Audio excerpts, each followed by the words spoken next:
Dish ignored this sally and walked over to the tent with the plate of food. He was hoping she would be in a talking mood. All night, as he had lain awake, he had thought of things he might say to her, things that would make her see how much he loved her, or convince her how happy he could make her. If he could just get her talking for 5 minutes, he might have the opportunity to change everything. But when he walked up to the tent, Lorena was already standing outside it, buttoning her shirt. She turned, and he stopped and blushed, fearful that he had ruined everything by approaching at the wrong time. All the speeches he had practiced in the night left him at once. "I brought your breakfast," he said. Lorena saw that he was embarrassed, although she had only had the top button to go on her shirt. It was just a second of awkwardness, but it brought back memories of her old life, and reminded her how it had once pleased her to embarrass men. They might pay her, but they could never really get their money's worth for being embarrassed. She had only to look them in the eye for it to happen. It was her revenge. It didn't work on Gus, but there were precious few like Gus. "I'll take down the tent while you eat," Dish said. Lorena sat on her saddle and ate. It took Dish only a few minutes to roll up the tent and carry it to the wagon. Then he came back and saddled her horse for her. "I've got to ride the point," he said. "Just follow along with the wagon. Lippy and the cook will look after you. If you need anything, send for me." "I need Gus," Lorena said. "I wish he hadn't left. Do you think he'll come back?" "Oh, why, of course he will," Dish said. It was the friendliest she had ever talked to him, though it was about Gus. "I get shaky," she said. "Gus knows why. I hope he gets back tonight." "It depends on how big a start the horse thieves had," Dish said. The day passed, and there was no sign of Gus. Lorena rode close to the wagon. Every few minutes, Lippy turned and looked back at her, as if he had never seen her before. Almost every time he did, he tipped his hat, which was even filthier than it had been when he worked in the saloon. Lorena didn't acknowledge him. She remembered how he had always tried to look up her skirts when she came downstairs. She just rode along, watching the horizon to see if she could spot Gus returning. The horizon shimmered so that it would have been hard to see Gus in any case. They crossed a little creek about noon. There were a few scraggly bushes growing along the line of the creek. Lorena didn't pay them much attention, but Pocampo did. When the herd had moved on, he came walking over to her, his sack half full of wild plums. "These plums are sweet," he said, handing her a few. She dismounted and ate the plums, which indeed were sweet. Then she walked over and washed her face in the creek. The water was green and cold. "Snow water," Pocampo said. "I don't see no snow," she said. "It comes from up there," Pocampo said, pointing west, "from those mountains you can't see."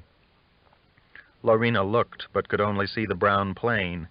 She ate a few more of the wild plums. "I've been finding onions," Po said. "That's good. I'll put them in the beans." I wish you'd find Gus, she thought, but of course that was impossible. They rode into the dusk, but Gus did not return. Soon after the herd was bedded, Dish came and unrolled the little tent. He could tell from Lorena's face that she was sad. She had unsaddled, and she sat by her saddle in the grass. It pained him to see her look so alone and so tired. He tried to think of something to say that might cheer her up, but words had deserted him again. They always seemed to desert him just when he needed them most. "I guess those horse thieves had a big start on them," he said. "He could be dead," Lorena said. "No, not Gus," Dish said. "He's had lots of experience with horse thieves. Besides, he's got the captain with them. They're expert fighters." Lorena knew that. She had seen Gus kill the Kiowas and the buffalo hunters, but it didn't ease her fears. She would have to lie in the tent all night worrying. A bullet could hit anyone, she knew, even Gus. If he didn't come back, she would have no hope of protection. "Well, I'll always help if you'll let me," Dish said. "I'll do about anything for you, Laurie." Laurie knew that already, but she didn't want him to do anything for her. She didn't answer, and she didn't eat either. She went into the tent and lay awake all night while Dish Boggett sat nearby, keeping watch. It seemed to him he had never felt so lonely. The mere fact that she was so close and yet they were separate made the loneliness keener. When he had just thrown his blanket down with the boys, he didn't imagine her so much and he could sleep. Now she was just a few yards away. He could have crept up to the tent and heard her breathing. And yet it seemed he would never be able to eliminate those few yards. In some way, Laurie would always be as distant from him as the Kansas stars. At times he felt that he had almost rather not be in love with her, for it brought him no peace. What was the use of it, if it was only going to be so painful? And yet she had spoken to him in a friendly voice only that day. He couldn't give up while there was a chance. He lay awake all night with his head on his saddle, thinking of Laurie, not sleeping, not even wanting to. Chapter 74. When they found Will Barger's man Chick and the boy who had been traveling with them, there wasn't much left to bury. The coyotes and buzzards had had a full day at them. As they rode toward the little knoll where the buzzards swarmed, they passed a fat old badger carrying a human hand, a black hand at that. Newt was stunned. He assumed they would shoot the badger and get the hand back so that it could be buried, but no one seemed concerned that the badger had someone's hand. He had a hand, he pointed out to P.I. Well, whosever it was won't be using it no more, and that old badger had to work for it with all them darn buzzards around, P.I. said. A hand is mostly just bone anyway. Newt didn't see what that had to do with it. It was still a human hand. Yes, that's interesting, Augustus said. That old badger made a good snatch and got himself a few bones. But the ground will get his bones, too, in a year or two. It's like I told you last night, son. The earth is mostly just a boneyard.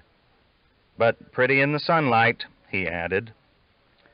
It was a fine, bright day, but Newt didn't feel fine. He wanted to go catch up with the badger and shoot him, but he didn't. There seemed to be hundreds of buzzards on the knoll. Suddenly a big coyote ran right out of the midst of them, carrying something. Newt couldn't see what.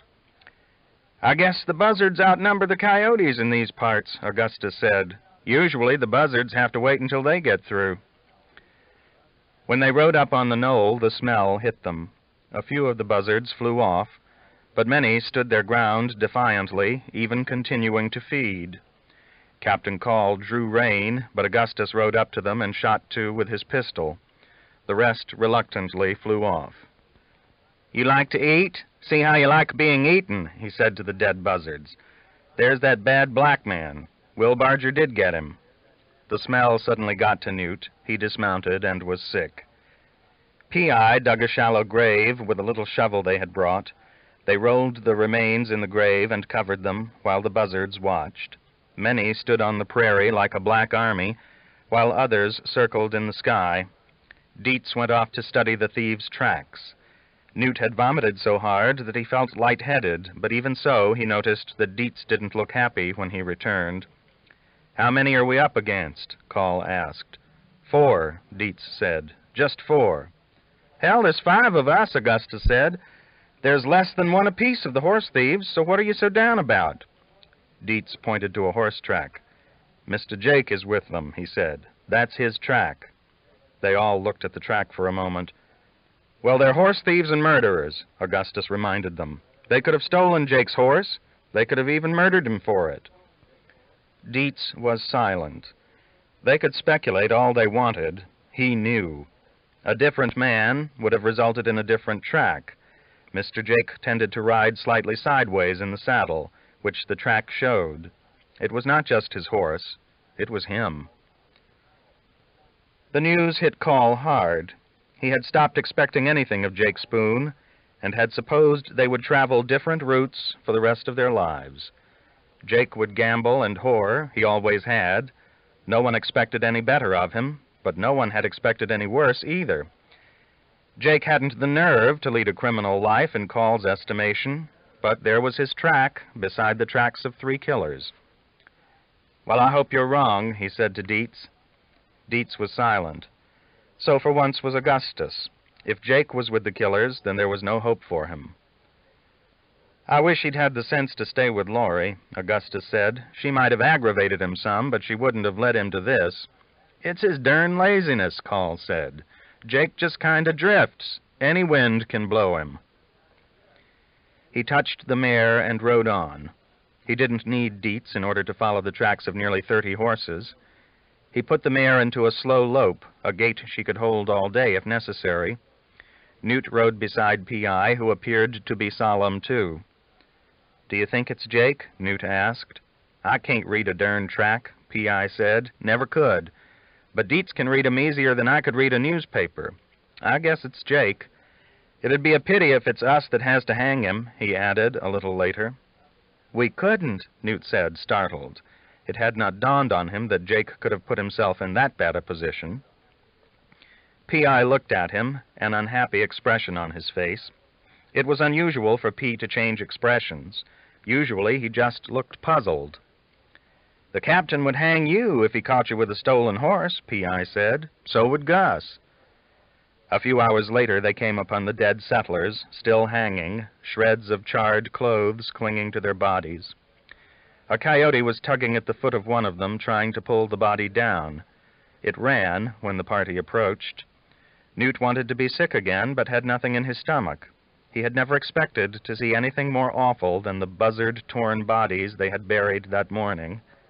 And yet it was still the same day, and already there was a worse sight. It seemed the farther they went through the plains, the worse things got. "Those boys are bad ones, whoever they are," Augustus said. "Hung those poor bastards and burned them, too." Call had ridden in for a closer look. "No," he said. "Shot 'em, then hung 'em, then burned them." They cut the men down and buried them in one grave. "Hell, gravediggers could make a fortune in these parts," Augustus said. "P, you ought to buy you a bigger spade and go in business." "No, I'll pass, Gus," P.I. said mildly. "I'd rather dig wells." Call was thinking of Jake, that a man who had ridden with them so long could let such a thing happen. Of course he was outnumbered, but it was no excuse. He could have fought or run once he saw the caliber of his companions. Dietz had ridden on to evaluate the trail. They overtook him a few hours later. His face was sad. "They're close," he said. "Stopped at a creek." "Probably stopped to baptize one another," Augustus said. "Did you see 'em or just smell 'em?" "I seen 'em," Dietz said. 4 men. "What about Jake?" Call asked. "He's one," Dietz said. "Are they just watering the stock or have they camped?" Call wanted to know. "They're camped," Dietz said. "They killed somebody in a wagon and he had whiskey." "More work for the gravediggers," Augustus said, checking his rifle. "We better go challenge them before they wipe out Kansas." P.I. and Newt were left with the horses. Dietz led Call and Augustus on foot for a mile. They crept up the crest of a ridge and saw Will Barger's horses grazing 3 or 4 miles away on the rolling prairie. Between them and the horse herd was a steep banked creek. A small wagon was stopped on the near bank, and 4 men were lounging on their saddle blankets.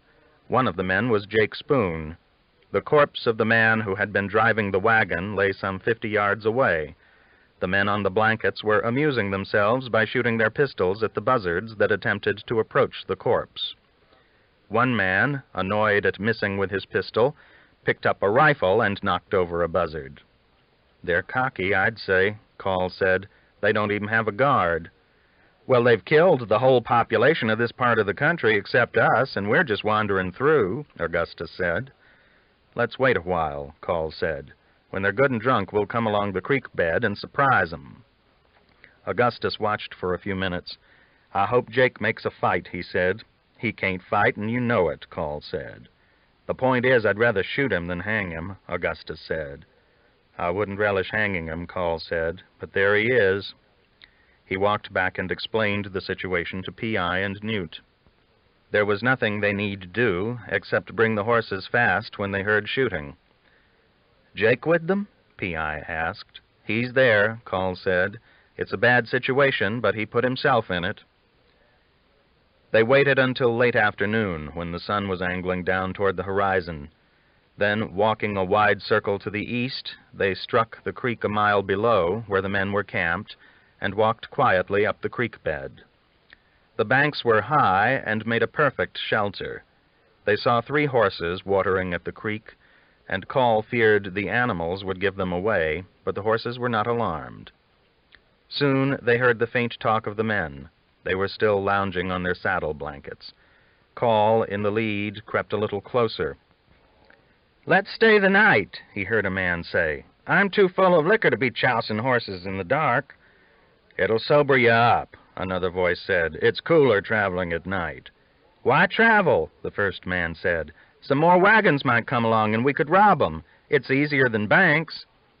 "Eddie, you're as lazy as Jake," the second voice said. "Neither one of you pulls your weight in this outfit." "I'd have to be quick to beat you at killing people, Dan," little Eddie said. Call and Augustus looked at one another. Dan Suggs was the name Will Barger had mentioned. He had called his killers accurately.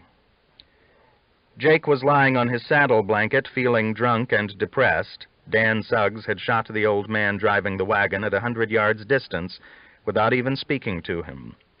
Dan had been hiding in the trees along the creek, so the old man died without even suspecting that he was in danger. He only had about $30 on him, but he had 4 jugs of whiskey, and they were divided equally, although Dan claimed he ought to have 2 for doing the shooting. Jake had been drinking steadily, hoping he would get so drunk the Suggses would just go off and leave him, but he knew they wouldn't. For one thing, he had $800 on him, won in poker games in Fort Worth, and if Dan Suggs didn't know it, he certainly suspected it. They wouldn't leave him without robbing him, or rob him without killing him. So for the time being, his hope was to ride along and not rile Dan. He had been lying flat down, for he felt very weary, but he raised up on his elbow to take another swig from the jug, and he and little Eddie saw the 3 men at the same moment. 3 men with leveled rifles standing on the riverbank with the sun at a blinding angle right behind them. Jake had taken off his gun belt. He couldn't rest comfortably with it on. Little Eddie had his pistol on and grabbed for it, but a rifle cracked, and a bullet took him in the shoulder and kicked him back off the saddle blanket. Dan and Roy Suggs were sitting with their backs to the creek, each with a jug between their legs. They were caught cold, their rifles propped on their saddles, well out of reach. "Sit still, boys," Call said as soon as the crack of the shot died. Dietz, who had the best angle, had shot little Eddie. Dan Suggs leaped to his feet and turned to see the bright sun glinting on 3 rifle barrels. "Who are you?" he asked. "We're horse traders, so hold your damn fire." He realized it would be suicide to draw, and decided a bluff was his best chance, though the shock, plus the whiskey he had just drunk, made him unsteady for a moment. It was a moment too long, for a black man with a rifle stepped behind him and lifted his pistol. Roy Suggs was sitting where he was, his mouth open, too surprised even to move. Little Eddie lay flat on his back, stunned by his shoulder wound. Augustus took little Eddie's pistol as he stepped over him, and in a moment had Roy's. Dietz got the rifles. Call kept his gun trained right on Dan Suggs, who, because of the sun, still could not see clearly whom he faced. Dietz, with a downcast look, picked up Jake's gun belt. "Why, Dietz, do you think I'd shoot you?" Jake asked, though he knew too well where he stood, and if he had moved quicker would have shot, whatever the cost. A clean bullet was better than a scratchy rope, and his old partners could shoot clean when they wanted to. Dietz, without answering, removed the rifle from Jake's saddle scabbard. "Get your boots off, boys," Call said, coming closer. "God damned if we will," Dan Suggs said, his anger rising. "Didn't you hear me? I told you we were horse traders." "We're more persuaded by that dead fellow over there," Augustus said. "He says you're murderers, and Mr. Will Barger's good horses say you're horse thieves to boot." "Hell, you don't know what you're talking about," Dan Suggs said. He was genuinely furious at having been taken without a shot, and he used his anger to try and carry the bluff. "I bought these horses from Will Barger," he said. "I gave him $30 apiece." "You're a black liar," Augustus said calmly. "Take off your boots like Captain Call said. It's time to collect the boot guns." Dan Suggs stood quivering, for it galled him to be caught, and galled him more to be coolly given orders, even if it was Augustus McCrae who was giving them. Besides, he had a derringer in his right boot and knew it was his last hope. One of his brothers was shot and the other too drunk and too stunned to take in what was happening. "I'll be damned if I'll go barefoot for you or any man," Dan said. Augustus drew his big dragoon Colt and jammed the barrel into Dan's stomach. "You can keep your socks if you're that refined," he said. Call quickly knelt behind Dan Suggs and got the derringer. "Just ask Jake if we didn't buy these horses," Dan said. "Jake's a friend of yours, ain't he?" "Did you buy that old man?" Call asked. "Did you buy them 2 farmers you burned? Did you buy Will Barger and his man and that boy?" Little Eddie sat up. When he saw that his shirt was drenched with blood, his face went white. "I'm bleeding, Dan," he said. Jake looked at Call and Augustus, hoping one or the other of them would show some sign of concern, but neither would even look at him. Call covered Roy Suggs, while Dietz tied his hands with his own saddle strings. Augustus stood calmly, the barrel of the big Colt still stuck into Dan Suggs' stomach. Dan's face was twitching. Jake could see he longed to go for his gun, only he had no gun. Jake thought Dan might go anyway. His whole frame was quivering so. He might go, even if it meant getting shot at point-blank range. "This gun leaves a hole the size of a tunnel, Mr. Suggs," Augustus said. "If you'd like to land in hell with a tunnel through you, just try me." Dan quivered, his eyes popping with hatred. When Dietz came over with some rawhide strings, he snarled at him, baring his teeth. "Don't you tie me, nigger boy," he said. "I'll not forget you if you do." "You're dying to try it, ain't you?" Augustus said. "Go on. Try it. See what you look like with a tunnel through your ribs." Dan held back, though he shook and snarled, while Dietz tied him securely. "Tie Jake," Call said when Dan was secure. Augustus grinned and put the Colt back in its holster.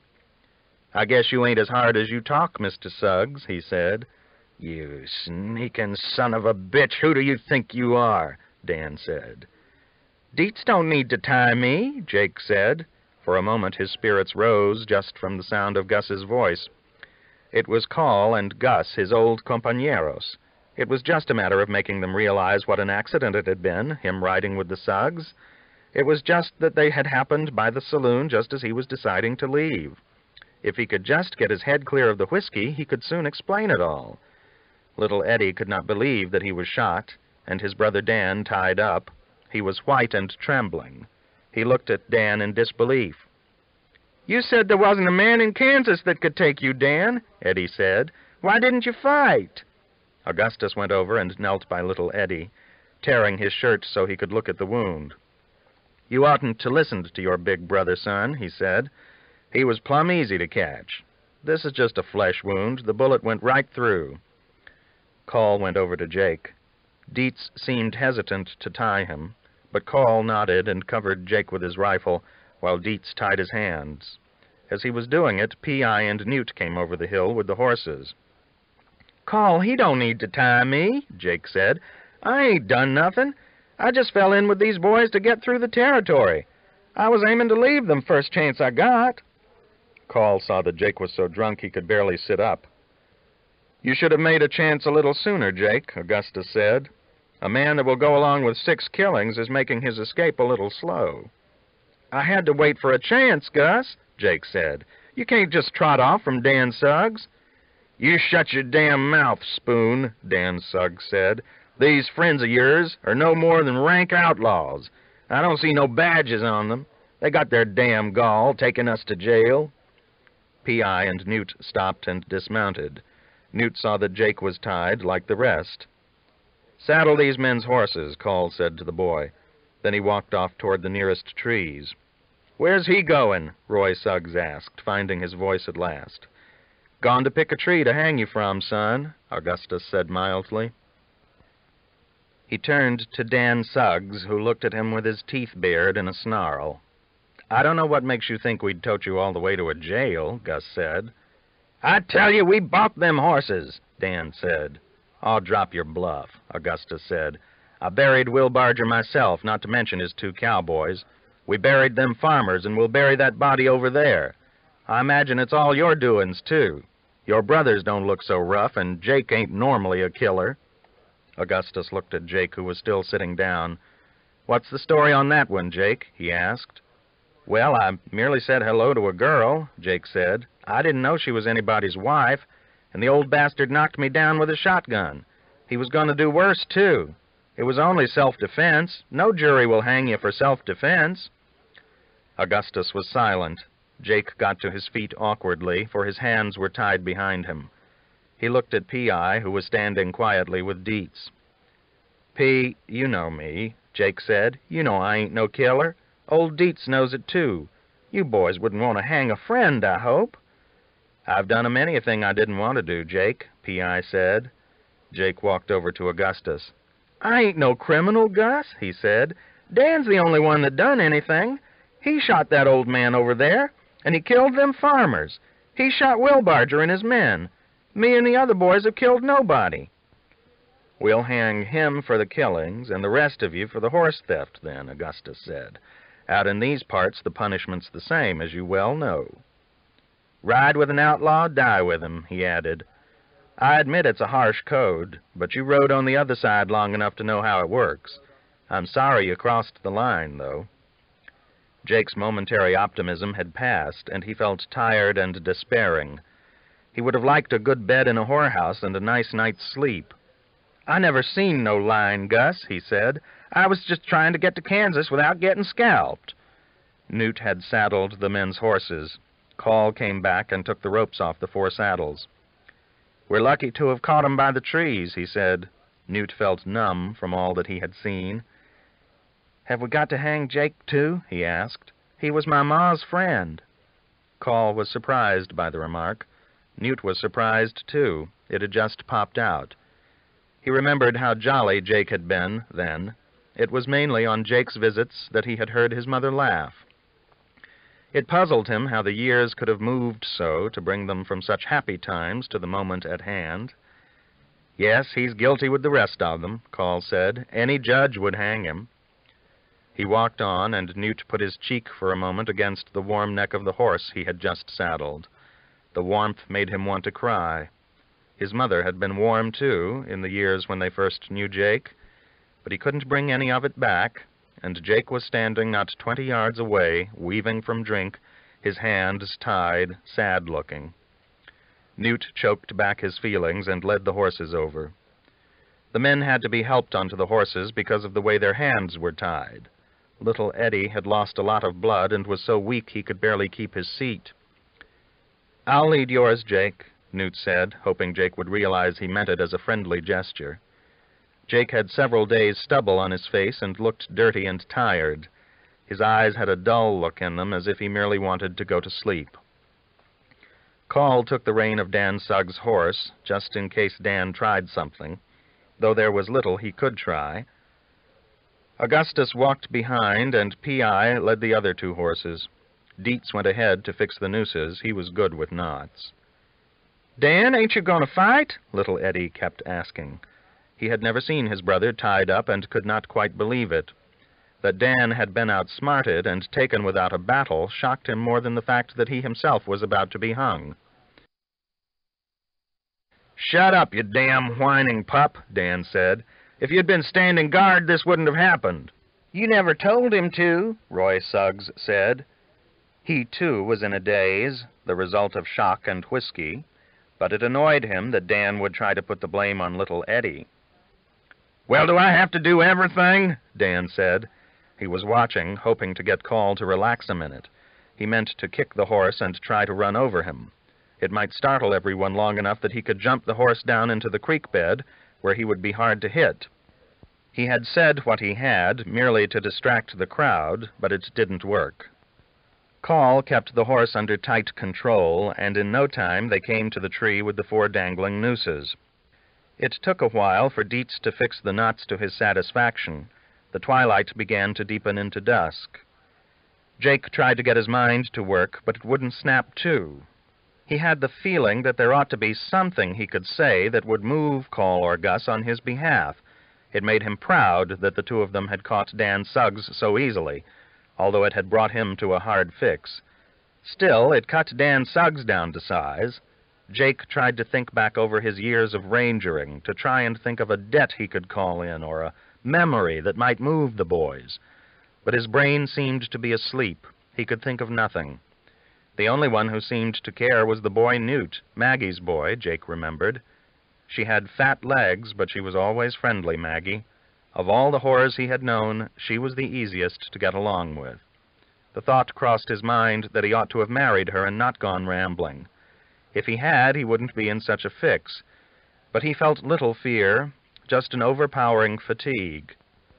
Life had slipped out of line. It was unfair, it was too bad, but he couldn't find the energy to fight it any longer. Dietz finally got the nooses done. He mounted and rode behind each man to carefully set the knots. Little Eddie submitted quietly, but Dan Suggs shook his head and struggled like a wildcat when Dietz came to him.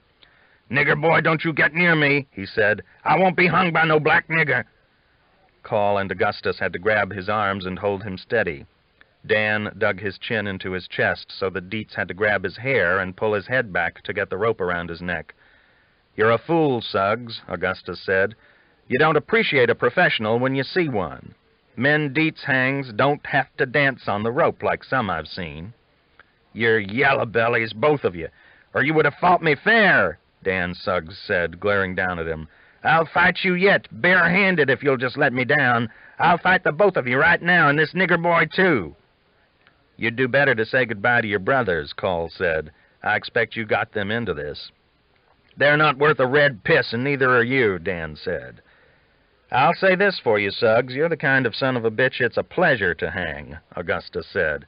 "If guff's all you can talk, go talk it to the devil." He gave Dan Suggs's horse a whack with a coiled rope, and the horse jumped out from under him. When Dan's horse jumped, little Eddie's bolted too, and in a moment the two men were both swinging dead from the limb. Roy Suggs looked pained, a brother dangling on either side of him. "I ought to have been second," he said. "Little Eddie was the youngest." "You're right, and I'm sorry," Augustus said. "I never meant to scare that boy's horse." "That horse never had no sense," Roy Suggs remarked. "If I was little Eddie, I would have got rid of him long ago." "I guess he waited too long to make the change," Augustus said. "Are you about ready, sir?" "Guess so, since the boys are dead," Roy Suggs said. "Right or wrong, they're my brothers." "It's damn bad luck having a big brother like Dan Suggs, I'd say," Augustus said. He walked over to Jake and put a hand on his leg for a moment. "Jake, you might like to know that I got Laurie back," he said. "Who?" Jake asked.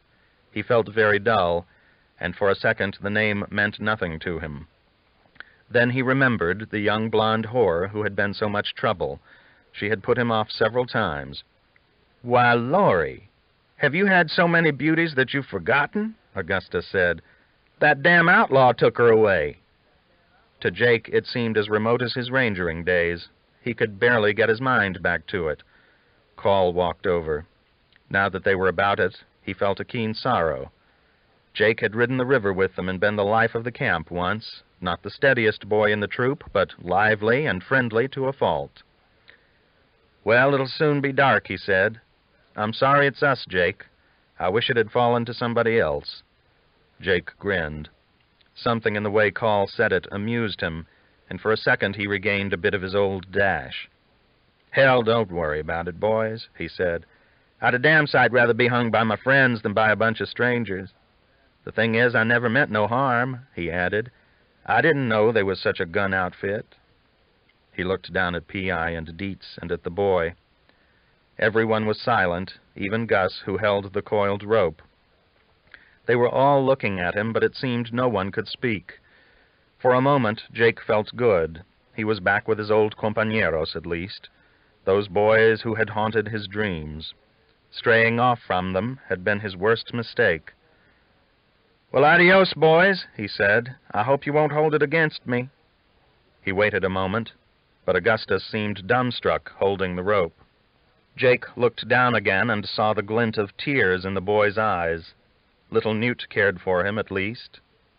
"Newt, why don't you take this pony?" he said, looking at the boy. "He's a pacer. You won't find no easier gait. And the rest of you boys divide what money's in my pocket." He smiled at the thought of how surprised they would be when they saw how much he had. It was that lucky week in Fort Worth he had to thank for it. "All right, Jake. Many thanks," Newt said, his voice cracking. Before he got the thanks out, Jake Spoon had quickly spurred his pacing horse high back in the flanks with both spurs. The rope squeaked against the bark of the limb. Augustus stepped over and caught the swinging body and held it still. "I swear," P.I. said, "he didn't wait for you, Gus." "Nope. He died fine," Augustus said. "Go dig him a grave, will you, P.?" They buried Jake Spoon by moonlight on the slope above the creek, and after some discussion cut down Roy Suggs and Little Eddie, plus the old man Dan Suggs had killed, a drummer named Collins with a wagon full of patent medicines. There was a good lantern in the wagon, which, besides the medicines, contained 4 white rabbits in a cage. The old man had run a medicine show, evidently, and did a little magic. The wagon contained a lot of cheaply printed circulars which advertised the show. "Headed for Denver, I guess," Call said. Dan Suggs they left hanging. Augustus took one of the circulars and wrote, "Dan Suggs, man burner and horse thief," on the back of it. He rode over and pinned the sign to Dan Suggs' shirt. "That way, if a lawman comes looking for him, he'll know he can quit the search," Augustus said. They rounded up Will Barger's horses and unhitched the 2 mules that had been pulling the little wagon. Augustus wanted to take the white rabbits, but the cage was awkward to carry. Finally, Dietz put 2 in his saddlebags, and Augustus took the other 2. He also sampled the patent medicines and took several bottles of it. "What do you think it will cure, Gus?" P.I. asked. "Sobriety, if you guzzle enough of it," Augustus said. "I expect it's just whiskey and syrup." The wagon itself was in such poor repair that they decided to leave it sit. Call broke up the tailgate and made a little marker for Jake's grave, scratching his name on it with a pocket knife by the light of the old man's lantern. He hammered the marker into the loose-packed dirt with the blunt side of a hatchet they had found in the wagon. Augustus trotted over, bringing Call his mare. "I'm tired of Justice, ain't you?" he asked. "Well, I wish he hadn't got so careless about his company," Call said. "It was that cost him." "Life works out peculiar," Augustus said. "If he hadn't talked you into making this trip, we wouldn't have had to hang him today. He could be sitting down in Lonesome Dove playing cards with Vance." "On the other hand, it was gambling brought him down," Call said. "That's what started it." Dietz and P.I. and Newt held the little horse herd. Newt was leading the horse Jake had left him. He didn't know if it was right to get on him so soon after Jake's death. "You can ride the pacing pony," Dietz said. "Mr. Jake meant you to have it." "What will I do with his saddle?" Newt asked. "He didn't say anything about the saddle." "It's better than that old singletree of yours," P.I. said. "Take it. Jake's through with it." "Don't neither of you want it?" Newt asked. It bothered him to take it, for Jake hadn't mentioned it. "Oh, no," Dietz said. "Saddle goes with the horse, I guess." Nervous and a little reluctant, Newt got on Jake's horse. The stirrups were too long for him, but Dietz got down and quickly adjusted them. As he was finishing the lacing, Call and Augustus rode by. Dietz took the bridle off Newt's other horse and turned him, still saddled, into the horse herd. No one seemed to have anything to say. They started Will Barger's horses west across the dark prairie in the direction the cattle should be. Captain Call led, Augustus and Dietz rode to the sides, and P.I. and Newt brought up the rear. Newt had to admit that Jake's horse had a beautiful, smooth gait, but even so he wished he hadn't changed horses not so soon. It seemed wrong to be enjoying Jake's horse, and his fine saddle, too, after what had happened. But he was tired, so tired he didn't even feel the sadness for very long. Soon his head dropped, and he sat on the pacing gelding, sound asleep. P.I. noticed and trotted close beside him so he could catch the weary boy if he started to fall off. This concludes the reading of Part 2 of Lonesome Dove by Larry McMurtry. Your reader has been Wolfram Kandinsky.